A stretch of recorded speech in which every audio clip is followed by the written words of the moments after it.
Nunca se viu pressão igual a que está sendo feita pela mídia, pela magistratura, pelo Ministério Público e até pelos militares sobre o STF para que a Corte negue o habeas corpus ao ex-presidente Lula. Essa pressão está sendo feita muito mais sobre a ministra Rosa Weber por falta de respeito e desprezo pela ministra, considerada titubeante e incapaz de ser fiel às próprias convicções. Essa pressão, tanto sobre o STF como sobre a ministra, vai ser outro tiro no pé que os golpistas vão dar.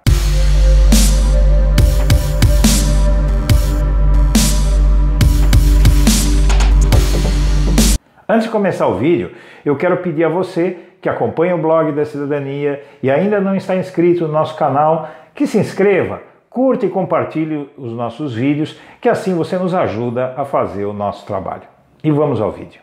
Vai ser outro tiro no pé que os golpistas estão dando. Matéria da revista Veja desta semana faz uma pressão injusta, antidemocrática e profundamente insultante à ministra Rosa Weber, quem, em 2016, ao votar contra a prisão em segunda instância, deixou muito claras as suas convicções. Então essa pressão sendo exercida pela Veja e a própria matéria que a Veja fez sobre a ministra a apresenta como uma pessoa titubeante que ora pensa de uma forma sobre a questão da prisão em segunda instância, ora pensa de outra forma, sendo que no vídeo que você vai assistir agora, ela deixou muito claro, em 2016, por que ela é contra a prisão em segunda instância, atendo-se exclusivamente ao texto constitucional.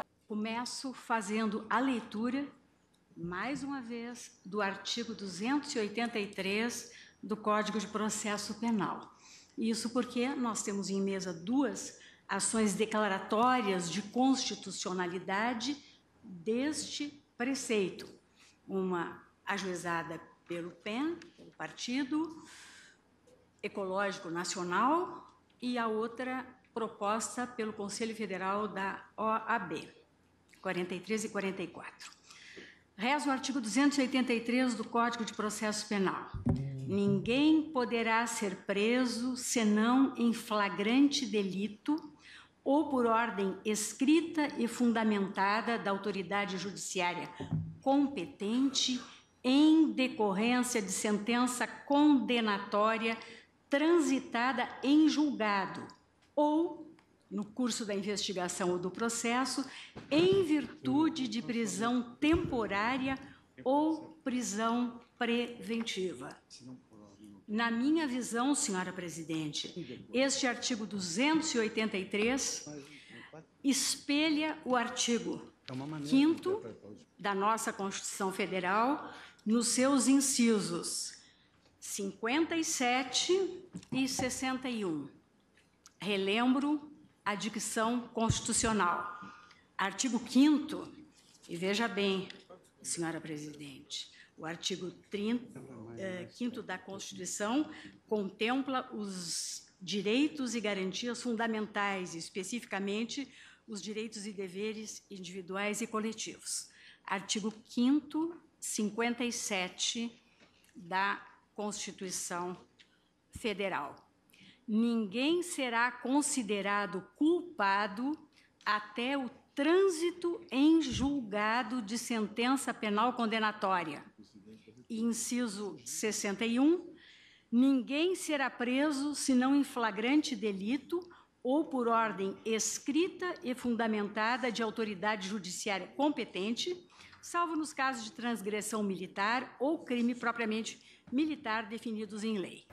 O fato, como você vê, é que o voto de Rosa Weber em 2016, e inclusive declarações recentes dela sobre esse episódio, deixam claro que ela entende perfeitamente que, do ponto de vista até histórico, seria um grande demérito para si mesma voltar atrás na decisão que tomou em 2016, porque ela se baseia em cima do texto constitucional, que é muito claro.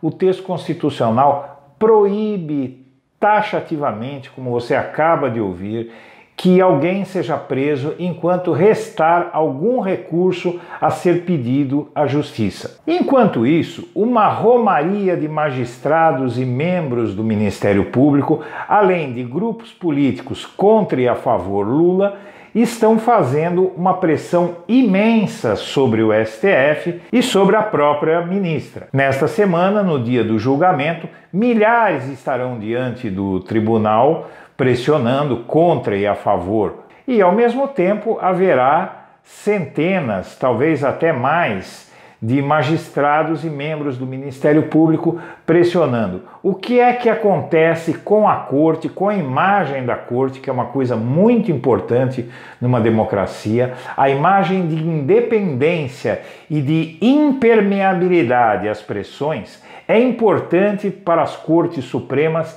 de qualquer nação civilizada. Uma corte que deixa ver que se rende às pressões é uma corte desmoralizada. A visão do Blog da Cidadania é que isso vai ter um efeito contrário ao que se esperava. Inclusive, da seguinte forma: o STF, diante de um quadro como esse, pode muito bem optar por não decidir nada.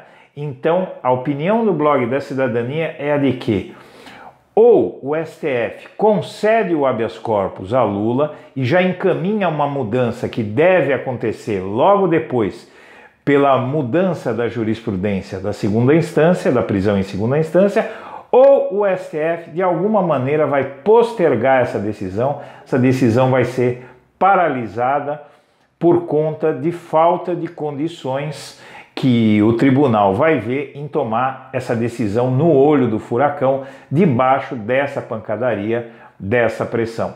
Então, o resumo da ópera, pessoal, é o seguinte: ou Lula consegue o habeas corpus, ou ele vai continuar sob o salvo-conduto que ele recebeu na semana anterior, que impede que ele seja preso enquanto o STF não julgar o seu caso.